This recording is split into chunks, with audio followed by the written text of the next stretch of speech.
بسم الله الرحمن الرحيم سيقول السفهاء من الناس ما ولاهم عن قبلتهم التي كانوا عليها قل لله المشرق والمغرب يهدي من يشاء إلى صراط مستقيم وكذلك جعلناكم أمة وسطا لتكونوا شهداء على الناس ويكون الرسول عليكم شهيدا وما جعلنا القبلة التي كنت عليها إلا لنعلم من يتبع الرسول ممن ينقلب على عقبيه وإن كانت لكبيرة إلا على الذين هدى الله وما كان الله ليضيع إيمانكم إن الله بالناس لرؤوف رحيم قد نرى تقلب وجهك في السماء فلنولينك قبلة ترضاها فول وجهك شطر المسجد الحرام وحيث ما كنتم فولوا وجوهكم شطره وإن الذين أوتوا الكتاب ليعلمون أنه الحق من ربهم وما الله بغافل عما يعملون ولئن أتيت الذين أوتوا الكتاب بكل آية ما تبعوا قبلتك وما أنت بتابع قبلتهم وما بعضهم بتابع قبلة بعض ولئن اتبعت أهواءهم من بعد ما جاءك من العلم إنك إذا لمن الظالمين الذين آتيناهم الكتاب يعرفونه كما يعرفون أبناءهم وإن فريقا منهم ليكتمون الحق وهم يعلمون الحق من ربك فلا تكونن من الممترين ولكل وجهة هو موليها فاستبقوا الخيرات أينما تكونوا يأتي بكم الله جميعا إن الله على كل شيء قدير ومن حيث خرجت فول وجهك شطر المسجد الحرام وإنه للحق من ربك وما الله بغافل عما تعملون ومن حيث خرجت فول وجهك شطر المسجد الحرام وحيث ما كنتم فولوا وجوهكم شطره لئلا يكون للناس عليكم حجة إلا الذين ظلموا منهم فلا تخشوهم واخشوني وليتم نعمتي عليكم ولعلكم تهتدون كما أرسلنا فيكم رسولا منكم يتلو عليكم آياتنا ويزكيكم ويعلمكم الكتاب والحكمة ويعلمكم ما لم تكونوا تعلمون فاذكروني أذكركم واشكروا لي ولا تكفرون يا أيها الذين آمنوا استعينوا بالصبر والصلاة إن الله مع الصابرين ولا تقولوا لمن يقتل في سبيل الله أموات بل أحياء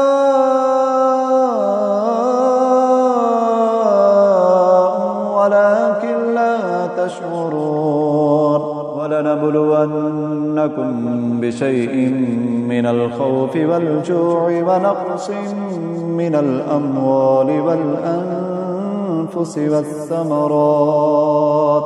وبشر الصابرين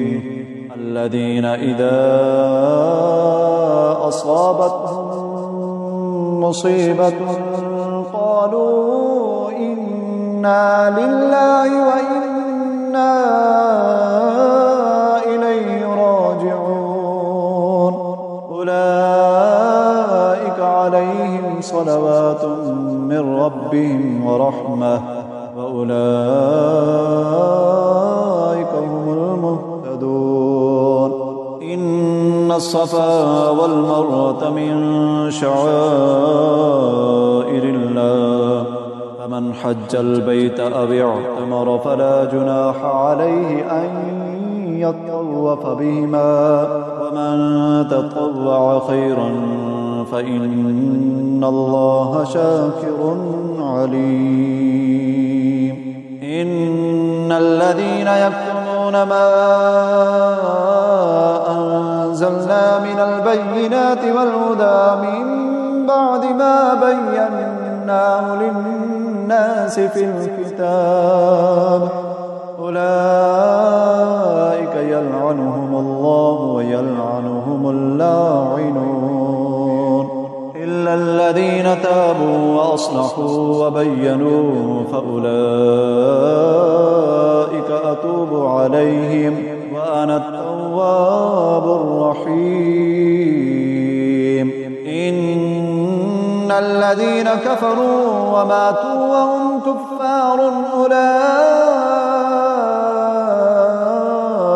عليهم لعنة الله والملائكة والناس أجمعين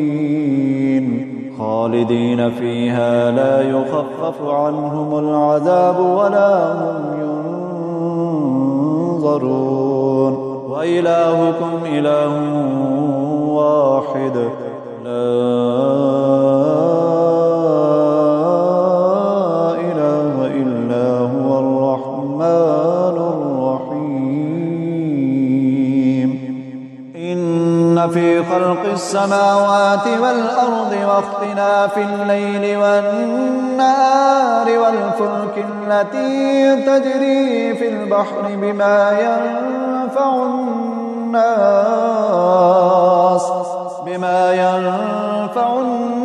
الناس وما أنزل الله من السماء من ماء فأحيا به الأرض بعد موتها وبث فيها من كل دابة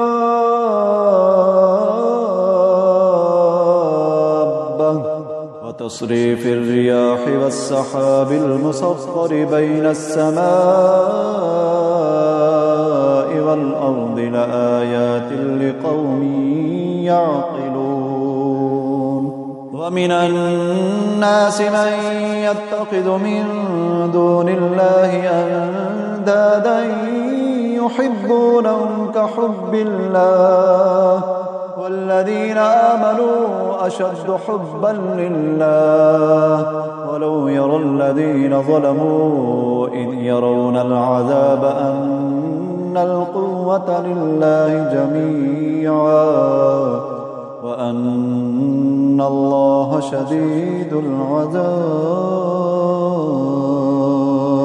إذ تبرأ الذين اتبعوا من الذين اتبعوا ورأوا العذاب وتقطعت بهم الأسباب وقال الذين اتبعوا لو أن لنا كرة فنتبرأ منهم كما تبرأوا منا كذلك يريهم الله أعمالهم حسرات عليهم وما هم بخارجين من النار يا أيها الناس كلوا مما في الأرض حلالا طيبا ولا تتبعوا خطوات الشيطان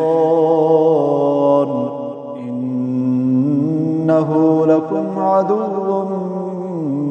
مبين إنما يأمركم بالسوء والفحشاء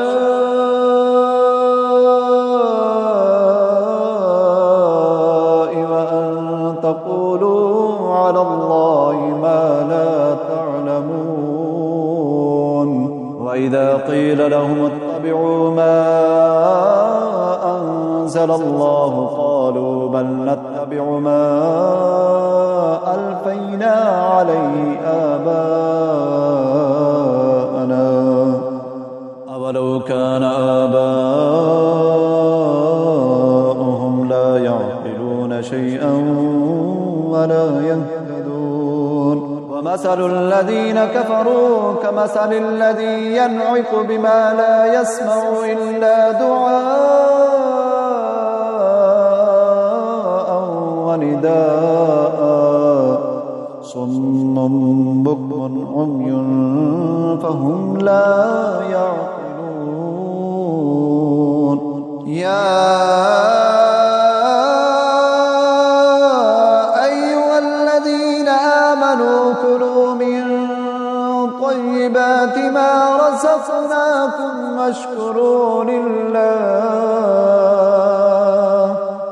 واشكروا لله إن كنتم إياه تعبدون إنما حرم عليكم الميتة والدم ولحم الخنزير وما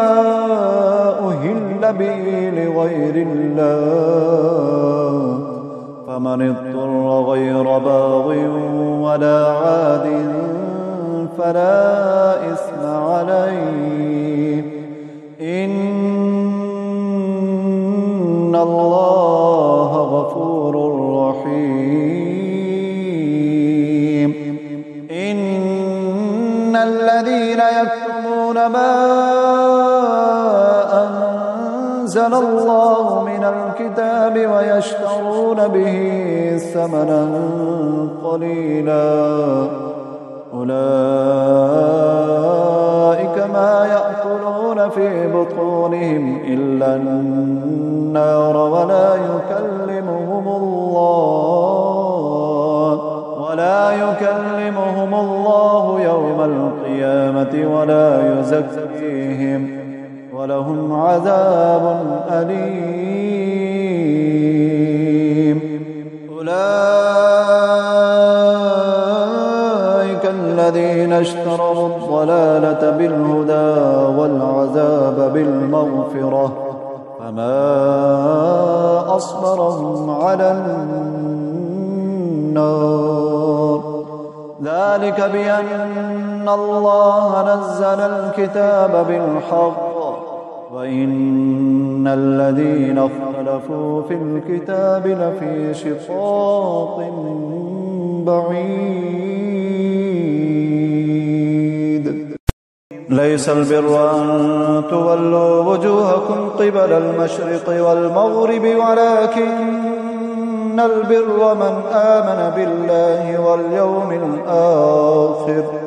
واليوم الآخر والملائكة والكتاب والنبيين وآتى المال على حبه ذوي القربى واليتامى والمساكين وابن السبيل والسائلين وفي الرقاب وأقام الصلاة وآتى الزكاة والموفون بعهدهم إذا عاهدوا والصابرين في البأساء والضراء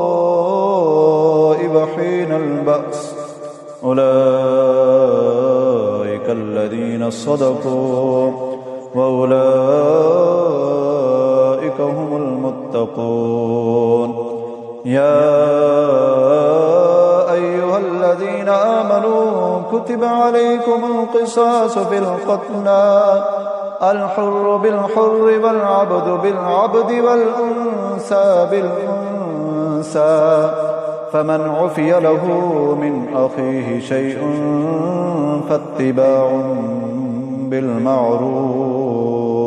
فاتباع بالمعروف وأداء إليه بإحسان ذلك تخفيف من ربكم ورحمة فمن اعتدى بعد ذلك فله عذاب أليم ولكم في القصاص حياة يا أولي الألباب لعلكم تتقون كتب عليكم إذا حضر أحدكم الموت إن ترك خيرا الوصية للوالدين والأقربين بالمعروف حقا على المتقين فمن بدله بعدما سمعه فإنما إثمه على الذين يبدلونه إن الله سميع عليم فمن خاف من موص جنفا أو إثما فأصلح بينهم فلا إثم عليه إن الله غفور رحيم يا أيها الذين آمنوا كتب عليكم الصيام كما كتب على الذين من قبلكم لعلكم تتقون أياما معدودات فمن كان منكم مريضا أو على سفر فعدة من أيام أخر وعلى الذين يطيقونه فدية طعام مسكين فمن تطوع خيرا فهو خير له وأن تصوموا خير لكم إن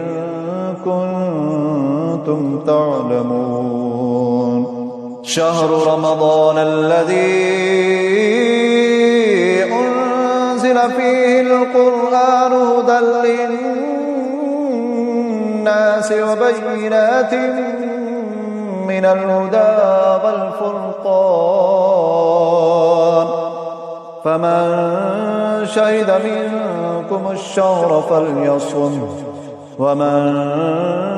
كان مريضا أو على سفر فعدة من أيام أخر يريد الله بكم اليسر ولا يريد بكم العسر ولتكملوا العدة ولتكبروا الله على ما هداكم ولعلكم تشكرون وإذا سألك عبادي عني فإني قريب أجيب دعوة الداع إذا دعاني فليستجيبوا لي وليؤمنوا بي لعلهم يرشدون أحل لكم ليلة الصيام الرفث إلى نسائكم هن لباس لكم وأنتم لباس لهم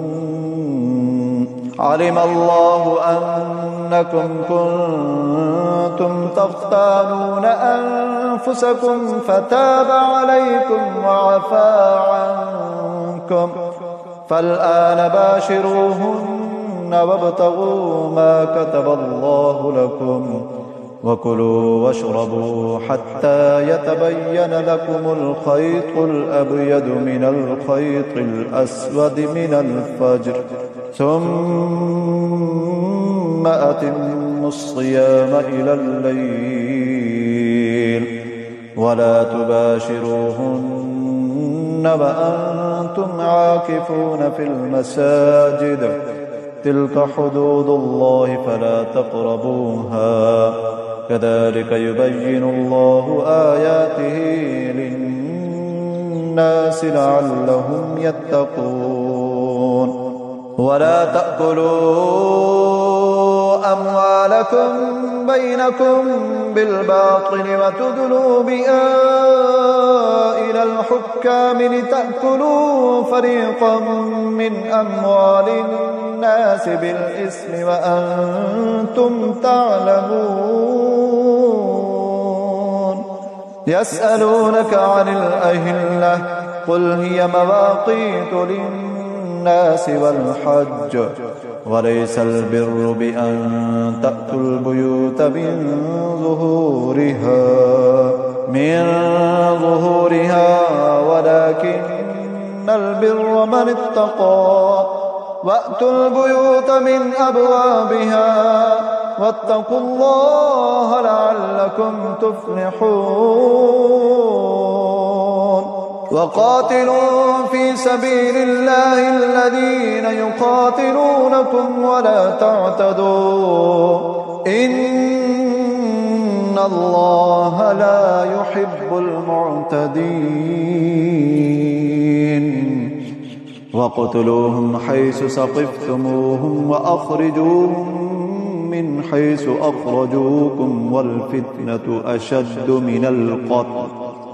ولا تقاتلوهم عند المسجد الحرام حتى يقاتلوكم فيه فإن قاتلوكم فاقتلوهم كذلك جزاء الكافرين فإن انتهوا فإن الله غفور رحيم وقاتلوهم حتى لا تكون فتنة ويكون الدين لله فإن انتهوا فلا عدوان إلا على الظالمين الشهر الحرام بالشهر الحرام والحرمات قصاص فمن اعتدى عليكم فاعتدوا عليه بمثل ما اعتدى عليكم واتقوا الله واعلموا أن الله مع المتقين وأنفقوا في سبيل الله ولا تلقوا بأيديكم إلى التهلكة وأحسنوا إن الله يحب المحسنين وأتموا الحج والعمرة لله فإن أحصرتم فما استيسر من الهدي ولا تحلقوا رؤوسكم حتى يبلغ الهدي محله فمن كان منكم مريضا أو به أذى من رأسه ففدية من صيام أو صدقة أو نسك فإذا أمنتم فمن تمتع بالعمرة إلى الحج فما استيسر من الهدي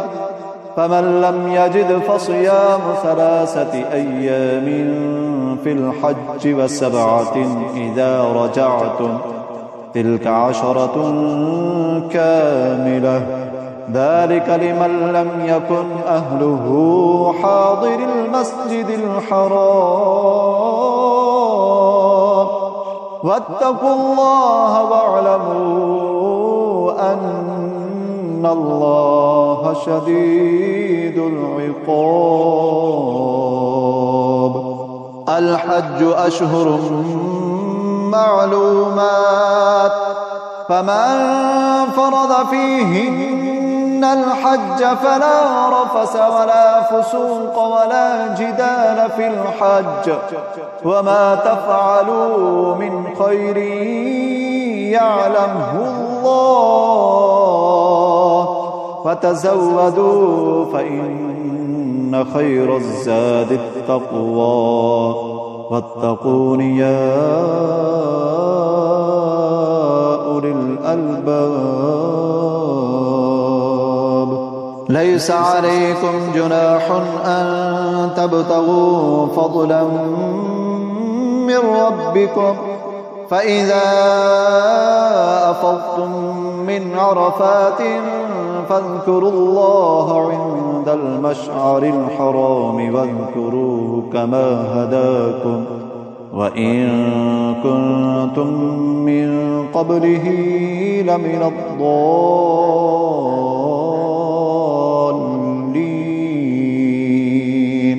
ثم أفيضوا من حيث أفاض الناس واستغفروا الله إن الله غفور رحيم. فإذا قضيتم مناسككم فاذكروا الله كذكركم آباءكم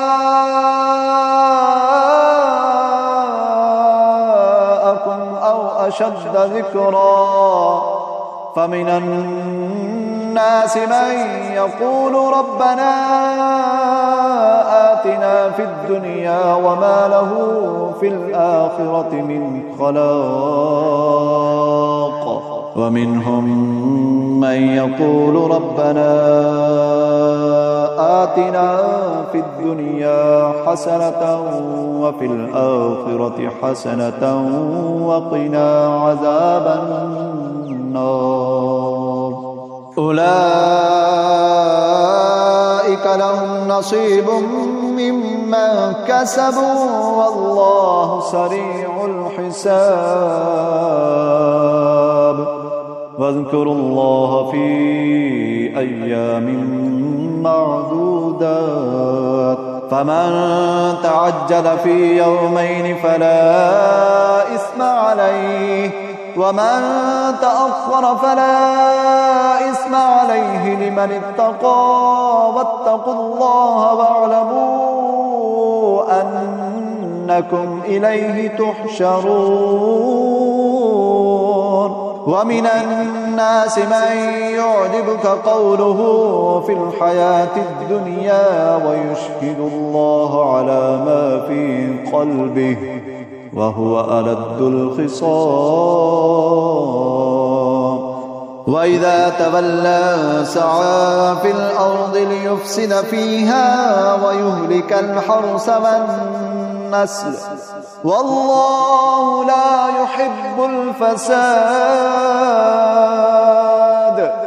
وإذا قيل له اتق الله أخذته العزة بالإثم فحسبه جهنم ولبئس المهاد. ومن الناس من يشري نفسه ابتغاء مرضات الله والله رؤوف بالعباد. يا أيها الذين آمنوا ادخلوا في السلم كافة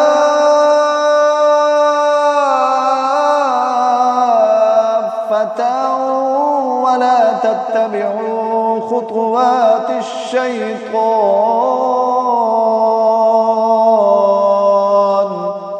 إنه لكم عدو مبين. فإن زللتم من بعد ما جاءتكم البينات فاعلموا أن الله عزيز حكيم. هل ينظرون إلا أن يأتيهم الله في ظلل من الغمام والملائكة وقضي الأمر وإلى الله ترجع الأمور. سل بني إسرائيل كم آتيناهم من آية بينة ومن يبدل نعمة الله من بعد ما جاءته فإن الله شديد العقاب زين للذين كفروا الحياة الدنيا ويسخرون من الذين آمنوا والذين اتقوا فوقهم يوم القيامة والله يرزق من يشاء بغير حساب كان الناس أمة واحدة فبعث الله النبيين مبشرين ومنذرين وأنزل معهم الكتاب بالحق ليحكم بين الناس فيما اختلفوا فيه وما اختلف فيه إلا الذين أوتوه من بعد ما جاءتهم البينات بغيا بينهم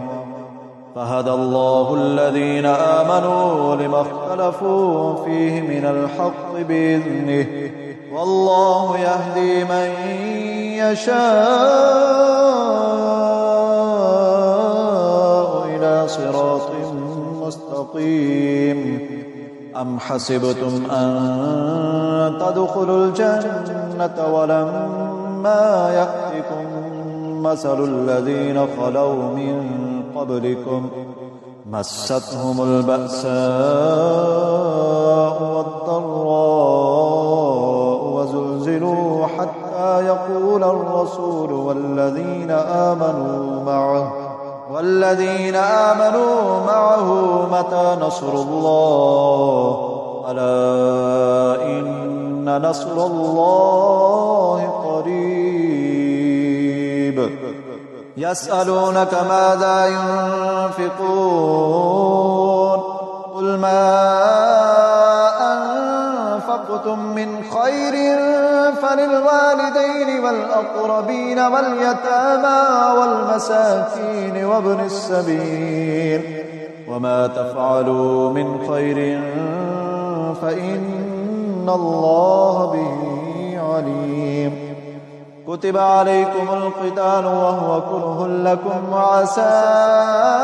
أن تكرهوا شيئا وهو خير لكم وعسى أن تحبوا شيئا وهو شر لكم والله يعلم وأنتم لا تعلمون يسألونك عن الشهر الحرام قتال فيه قل قتال فيه كبير وصد عن سبيل الله وكفر به والمسجد الحرام وإخراج أهله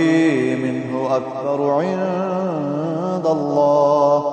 والفتنة أكبر من القتل ولا يزالون يقاتلونكم حتى يردوكم عن دينكم إن استطاعوا ومن يرتدد منكم عن دينه فيمت وهو كافر فأولئك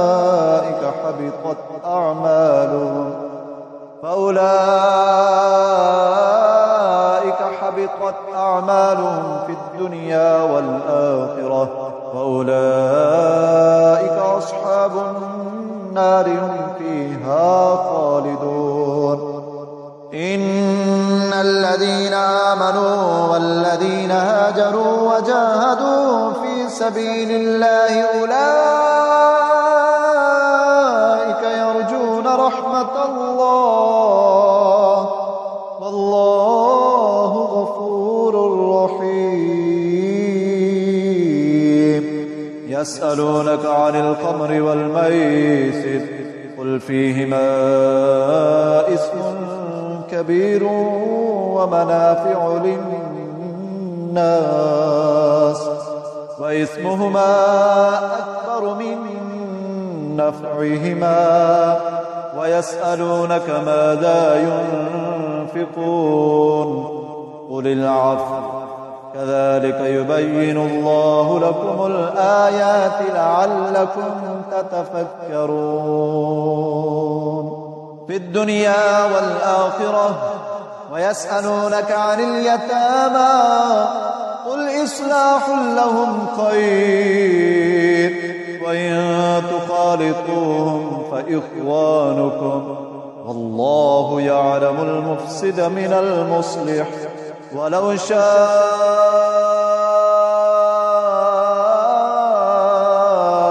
الله لأعنتكم إن الله عزيز حكيم. ولا تنكحوا المشركات حتى يؤمنوا ولأمة مؤمنة خير من مشركة ولو أعجبتكم ولا تنكحوا المشركين حتى يؤمنوا ولعبد مؤمن خير من مشرك ولو أعجبكم أولئك يدعون إلى النار والله يدعو إلى الجنة والمغفرة بإذنه ويبين آياته للناس لعلهم يتذكرون. ويسألونك عن المحيط قل هو أذى فاعتزلوا النساء في المحيط ولا تقربوهن حتى يطهر فإذا تطهرن فأتوهن من حيث أمركم الله إن الله يحب التوابين ويحب المتطهرين. نساؤكم حرث لكم فأتوا حرثكم أنى شئتم وقدموا لأنفسكم واتقوا الله واعلموا أنكم ملاقوه وبشر المؤمنين. ولا تجعلوا الله عرضة لأيمانكم أن تبروا وتتقوا وتصلحوا بين الناس والله سميع عليم. لا يؤاخذكم الله باللغو في أيمانكم ولكن يؤاخذكم بما كسبت قلوبكم والله غفور حليم. للذين يؤلون من نسائهم تربص 4 أشهر فإن فاءوا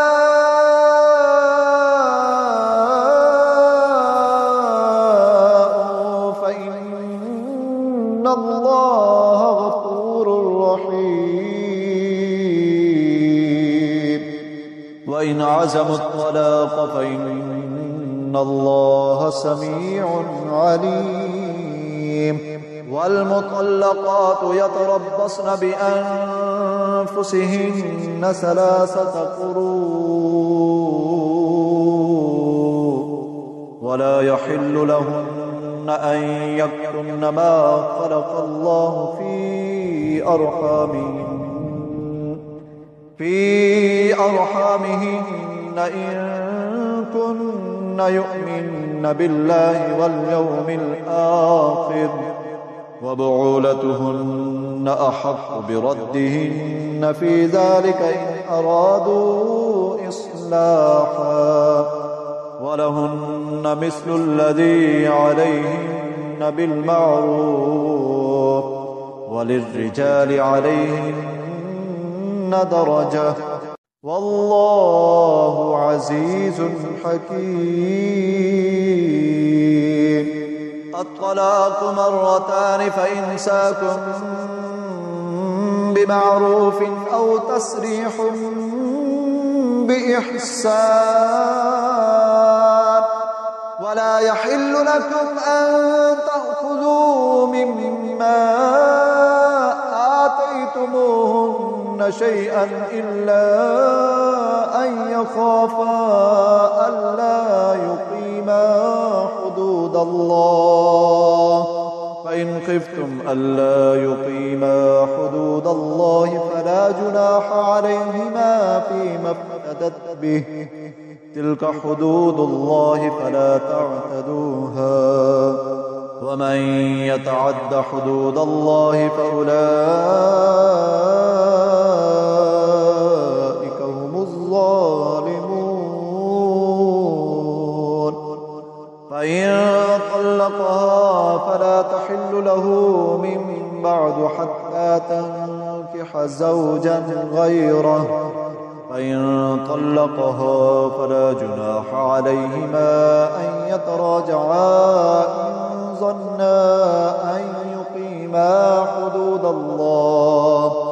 وتلك حدود الله يبينها لقوم يعلمون وإذا طلقتم النساء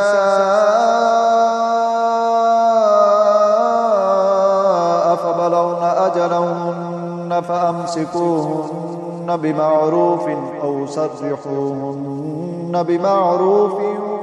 ولا تمسكوهن ضرارا لتعتدوا ومن يفعل ذلك فقد ظلم نفسه ولا تتخذوا آيات الله هزوا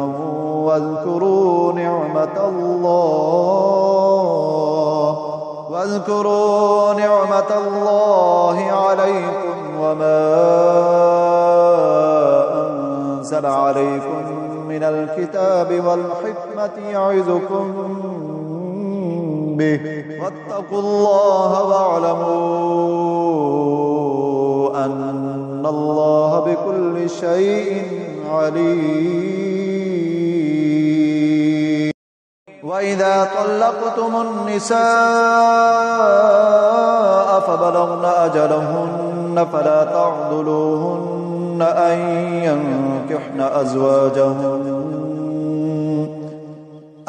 ينكحن أزواجهن إذا تراضوا بينهم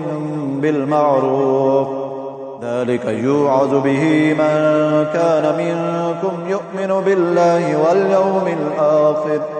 ذلكم أزكى لكم وأطهر والله يعلم وأنتم لا تعلمون والوالدات يرضعن أولادهن حولين كاملين لمن أراد أن يتم الرضاعة وعلى المولود له رزقهن وكسوتهن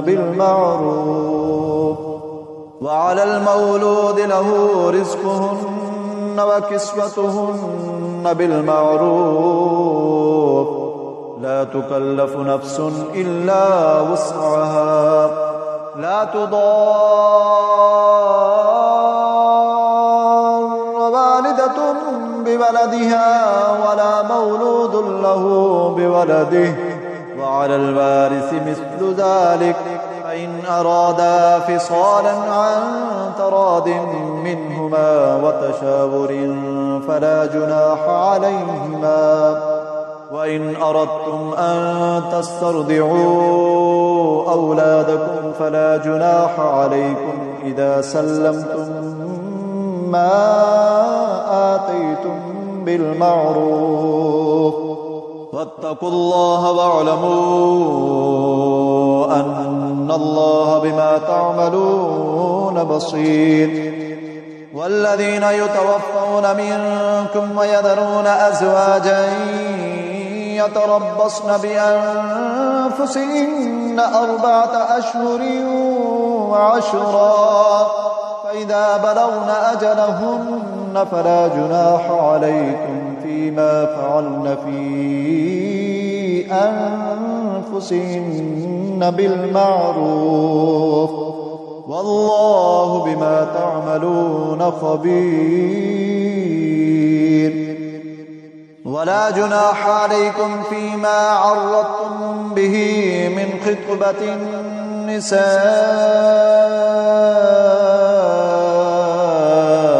أو أكننتم في أنفسكم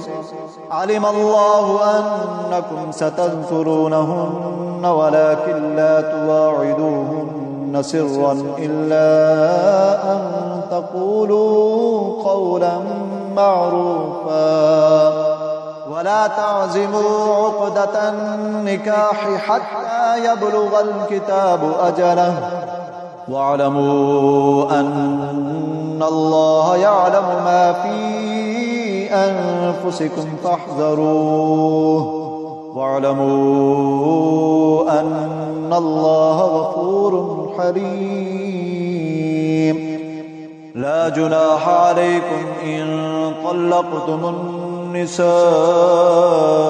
ما لم تمسوهن أو تفردوا لهن فريضة ومتعوهن على الموسع قدره وعلى المقتر قدره متاعا بالمعروف حقا على المحسنين وإن طلقتموهن من قبل أن تمسوهن وقد فرضتم لهن فريضة فنصف ما فرضتم إلا أن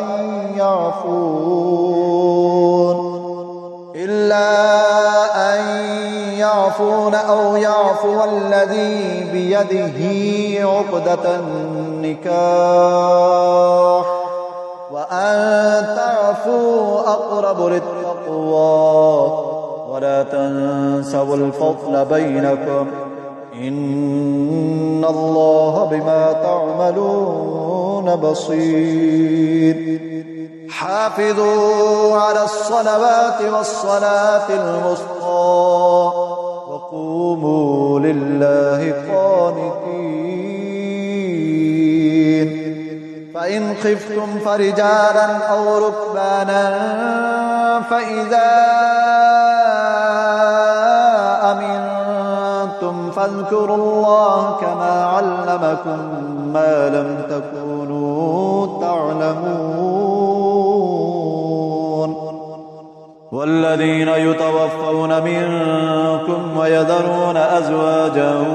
وصية لأزواجهم متاعا إلى الحول غير إخراج فإن خرجن فلا جناح عليكم فيما فعلن في أنفسهن من معروف والله عزيز حكيم وللمطلقات متاع بالمعروف حقا على المتقين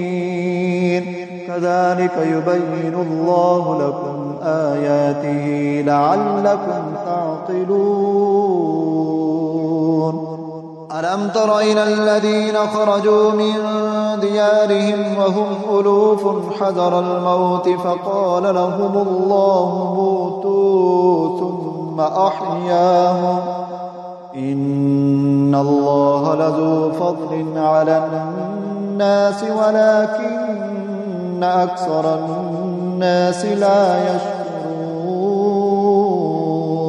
وقاتلوا في سبيل الله واعلموا أن الله سميع عليم من ذا الذي يقرض الله قرضا حسنا فيضاعفه له أضعافا كثيرة والله يقبض ويبسط وإليه ترجعون ألم تر إلى الملأ من بني إسرائيل من بعد موسى قالوا لنبي له ابعث لنا ملكا نقاتل في سبيل الله قال هل عسيتم إن كتب عليكم القتال ألا تقاتلوا قالوا وما لنا ألا نقاتل في سبيل الله وقد أخرجنا من ديارنا وأبنائنا فلما كتب عليهم القتال تولوا إلا قليلا منهم والله عليم بالظالمين. وقال لهم نبيهم إن الله قد بعث لكم طالوت ملكا قالوا أنى يكون له الملك علينا ونحن أحق بالملك منه ولم يؤت سعة من المال قال إن الله اصطفاه عليكم وزاده بسطة في العلم والجسم والله يؤتي ملكه من يشاء والله واسع عليم. وقال لهم نبيهم إن آية ملكه أن يأتيكم التابوت فيه سكينة من ربكم وبقية مما ترك آل موسى وآل هارون تحمله الملائكة إن في ذلك لآية لكم إن كنتم مؤمنين. فلما فصل طالوت بالجنود قال إن الله مبتليكم بنهر فمن شرب منه فليس مني ومن لم يطعمه فإنه مني إلا من اغترف غرفة بيده فشربوا منه إلا قليلا منهم فلما جاوزه هو والذين آمنوا معه قالوا لا طاقة لنا اليوم بجالوت وجنوده قال الذين يظنون أنهم ملاقو الله كم من فئة قليلة غلبت فئة كثيرة بإذن الله والله مع الصابرين. ولما برزوا لجالوت وجنوده قالوا ربنا أفرغ علينا صبرا وثبت أقدامنا وانصرنا على القوم الكافرين فهزموهم بإذن الله. وقتل داود جالوت وآتاه الله الملك والحكمة وعلمه مما يشاء ولولا دفع الله الناس بعضهم ببعض لفسدت الأرض ولكن الله ذو فضل على العالمين. تلك آيات الله نتلوها عليك بالحق وإنك لمن المرسلين.